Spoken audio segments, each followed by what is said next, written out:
O Brasil está entre os países com maior disponibilidade de água doce do planeta. Ainda assim, quase 4 em cada 10 brasileiros não têm acesso à rede de esgoto. Existe uma infraestrutura que praticamente não aparece nas fotos, não vira cartão postal e raramente ganha manchete. Mas é ela que define se um país realmente funciona ou apenas improvisa. Ela corre por baixo das ruas, invisível, silenciosa e decisiva. Os dados mais recentes mostram que apenas 62,5% da população está conectada à rede de esgoto. Ao mesmo tempo, milhões ainda convivem com água irregular, rios contaminados e doenças que já deveriam estar superadas há décadas. E o mais contraditório, o problema nunca foi falta de recurso natural. As consequências vão muito além do desconforto. São milhares de mortes por ano, milhões em custos de saúde, crianças fora da escola, adultos fora do trabalho e um ciclo de vulnerabilidade que se repete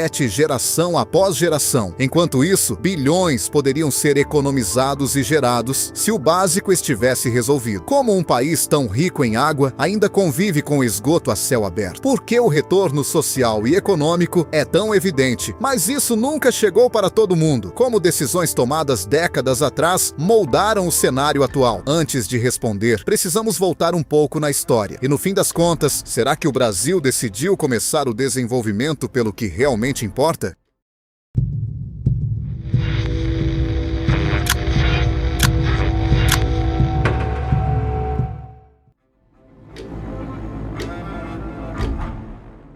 Se existe uma infraestrutura que define o nível real de desenvolvimento de um país, ela não é a que aparece nas fotos, nem a que vira cartão postal. Não é ponte, não é aeroporto, não é arranha-céu. É o que está por baixo da cidade. Literalmente, são os canos, as estações de tratamento, a rede de esgoto, a água que chega na torneira. O Brasil começou a estruturar sistemas modernos de saneamento ainda no início do século XX, principalmente por causa de crises sanitárias como febre amarela e varíola. Naquele momento, saneamento era uma questão de sobrevivência urbana. Só que o crescimento das cidades aconteceu de forma muito rápida e desorganizada, e o sistema nunca conseguiu acompanhar totalmente esse avanço. Um dos grandes momentos de expansão foi nos anos 1970, com o Plano Nacional de Saneamento. Houve avanço, principalmente nas capitais, mas a universalização nunca aconteceu. O crescimento foi desigual e concentrado. Se a gente olhar para os dados divulgados, o cenário fica bem claro. De acordo com o censo 2022 do Instituto Brasileiro de Geografia e Estatística, apenas 62,5% da população brasileira tinha acesso à rede de esgoto. Isso significa que quase 4 em cada 10 brasileiros ainda não estão conectados à rede. E quando a gente olha para regiões como o Norte e parte do Nordeste, essa cobertura é muito menor. De acordo com o Instituto Trata Brasil, com base em dados do Sistema Nacional de Informações sobre Saneamento, milhões de brasileiros ainda vivem sem acesso adequado à água tratada e à coleta de esgoto. O saneamento básico afeta quase 90 milhões de brasileiros ainda. E aqui tem uma contradição forte. O Brasil é um dos países com maior disponibilidade de água doce no mundo, mas milhões de pessoas não conseguem abrir a torneira com segurança todos os dias. O problema nunca foi falta de recurso natural. Foi modelo de expansão, prioridade política e continuidade de investimento. Porque saneamento é caro, é subterrâneo e quase ninguém vê. E o que não aparece muitas vezes não vira prioridade.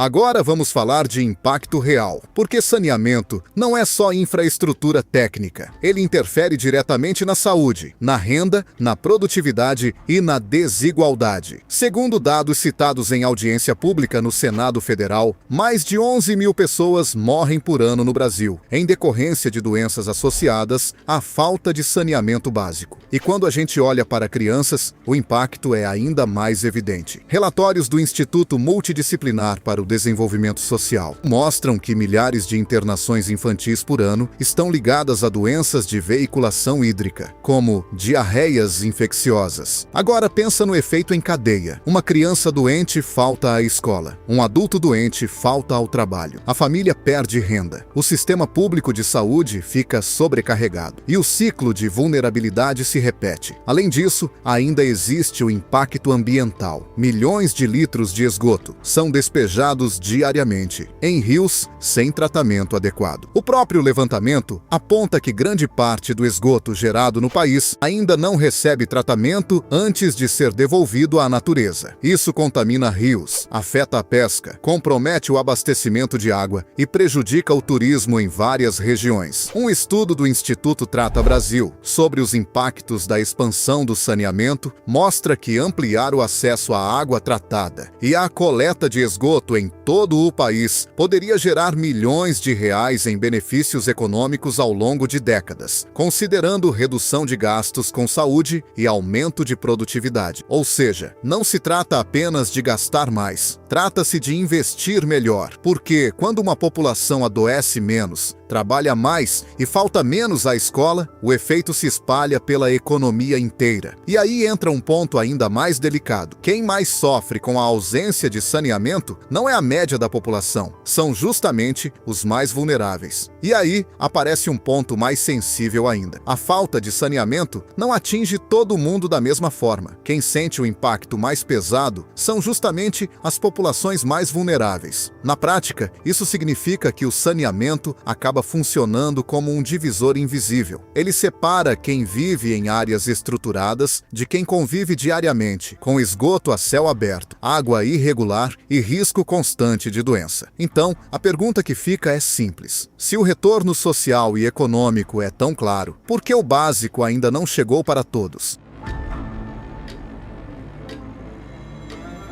Quando conectamos todos esses pontos, fica claro que saneamento não é um tema isolado. Ele é base estrutural. Países que hoje apresentam alto nível de desenvolvimento consolidaram seus sistemas de água e esgoto antes de atingir níveis elevados de renda per capita. O saneamento funciona como uma primeira camada de estabilidade social. Sem ele, o crescimento econômico sempre encontra um limite. Quando você investe em saneamento, você cria emprego, ativa a construção civil, envolve engenheiros, técnicos, planejamento urbano. Não é só uma conta para pagar, é uma base que ajuda a cidade a funcionar melhor. É algo que faz a economia girar e melhora a vida das pessoas ao mesmo tempo. O Brasil avançou nas últimas décadas, mas o ritmo histórico sempre foi desigual entre regiões. A estrutura de prestação de serviços também é fragmentada, com empresas estaduais, municipais e privadas operando em modelos diferentes, o que cria desafios de coordenação e padronização. No fim das contas, o saneamento expõe uma característica estrutural do país: dificuldade de manter projetos longos, contínuos e integrados entre diferentes esferas de governo. E isso não aparece no noticiário todos os dias, mas aparece na vida cotidiana de milhões de pessoas. Se o desenvolvimento começa pelo básico, será que a gente realmente decidiu começar por ele?